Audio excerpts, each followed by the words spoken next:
Everyone, మేక కాలు పులుసు. ముందుగా అయితే మేక కాలుని నీట్గా వాష్ చేసేసుకుని కుక్కర్ గిన్నెలో వేసుకుని పసుపు వాటర్ వేసుకుని 7 విజిల్స్ అయితే వేయించుకున్నాను. మీకు ఇంకా కొద్దిగా గట్టిగా అనిపిస్తే ఒక 10 వరకు వేయించుకోవచ్చు. తర్వాత స్టవ్ ఆన్ చేసి కుక్కర్ గిన్నె పెట్టుకుంటున్నాను. కుక్కర్ గిన్నెలో పులుసు చాలా బాగుంటుంది ఇందులో చేసుకుంటే. ఉడికిన దాన్ని ఒక గిన్నెలోకి వేసేసుకున్నాను. తర్వాత కుక్కర్ గిన్నెలోకి ఒక 6 చెంచాలు నూనె, పచ్చిమిర్చి, కరివేపాకు వేసుకుని వేగనివ్వాలి.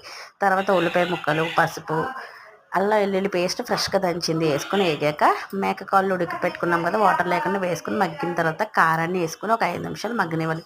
తర్వాత వాటర్ని యాడ్ చేసుకున్నాను. ఒక గ్లాస్ వరకు వాటర్ వేసుకుని ఉడకనివ్వాలి. ఆల్రెడీ ఉడికింది కదా, సో వాటర్ కూడా వేసుకోవాలి మనం.